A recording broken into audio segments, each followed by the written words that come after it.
Hey everybody, welcome to Quick Tip Tuesday.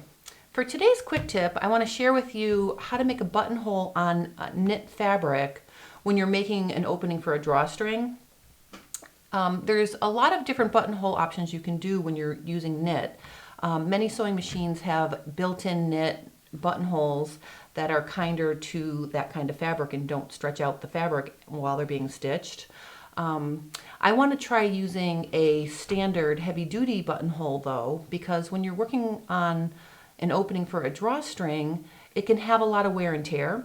So I played around with some things, and I just want to share with you how I got a very nice tight buttonhole that would typically stretch the fabric out if if you don't stabilize it right. So I'm going to take this off. This is my new drawstring bottom that I'll be sharing with you in my Tea Design workbook I'm working on.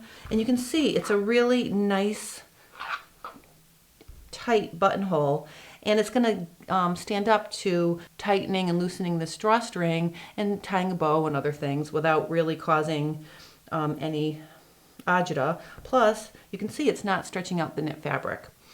All right, so let me show you how I did that. All right, so basically I have my knit fabric here, and just for ha-has, I tried stitching a regular satin buttonhole on the knit with no stabilization whatsoever. And you can see here that I got maybe, I don't know, a millimeter in before it jammed up. So if you don't do anything to a knit, a regular buttonhole is impossible. The next thing I'm going to try, and I'm going to stitch it out and show you, is I've added a single layer of interfacing to the back. And I'm going to stitch that out and show you how that looks after it's stitched. And again, I'm just doing a standard buttonhole, satin stitched, nothing fancy. Okay. I did get a little farther. You can see that it started to stitch the buttonhole a little bit longer, but it got jammed up. So the next thing I'm going to do is I'm going to do 2 layers of interfacing, and I'm going to cross them. So I'm going to put the sort of the grain of the interfacing going this way, and then I'm going to have it go that way. And I think that makes a stronger back. And then the other thing I'm going to do is I'm going to use a piece of wash away stabilizer. This looks like saran wrap. Okay, I'm going to use that on top.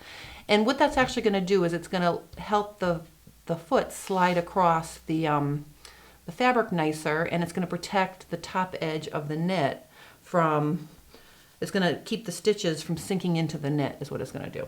The other thing I'm going to look at is how dense my buttonhole is set on my machine. And my standard buttonhole on this machine is set at 0.3, which is really kind of snug for a buttonhole. I want it to be really close together, but I don't want the stitches to pile up. So if you give them some breathing room and make your density a little less dense, I'm going to try doing 0.5 instead of 0.3. I think that those things will make a much better buttonhole. Let's try it out. All right, so you can see that that buttonhole looks much nicer. And the cool thing is, because I have this stabilizer on top, all I have to do is gently tear it away, because these wash away stabilizers tear pretty easily. And you can see with a little steam, that buttonhole is going to be great. But what I'm going to do is I'm going to put some fray check right along the inside of it, like this. Okay, and then I'm also going to put it on the inside,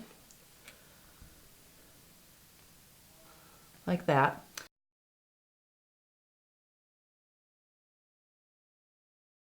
So let me just reheat it, pull it away, trim the stabilizer away, and then you'll see how nicely shaped this buttonhole is, and it'll be ready to cut out once the fray check dries. So give me a minute. All right, so I heated the stabilizer up again, and I pulled it away, and what I'm going to do is I'm just going to trim it really close.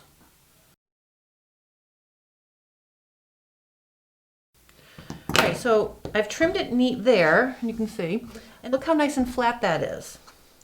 That's a really nice buttonhole for my drawstring, and the thing is, after the fray check dries, I'll slice it open with my seam ripper, and I'll be all set. To stabilize the back of knit, using 2 pieces of stabilizer and cross them so that the grain of the interfacing is going in both directions, like the cross grain is going crosswise, and then switch it so it goes the other way. Also use a topper like a wash away stabilizer on the top, and then try that on a scrap and see how it works, and then you can adjust the density on your machine if it's too tight or maybe it's even too loose depending on the model machine you have. So that's my quick tip for today and how to do a buttonhole on knit fabric, especially when you want it to be strong for using a drawstring. And I hope you guys are having a great day and staying cool, and I'll see you for Quick Tip Thursday. Not 100% sure what the topic's going to be yet, but I'll make sure it's fun. So have a great day, and I'll see you on Thursday.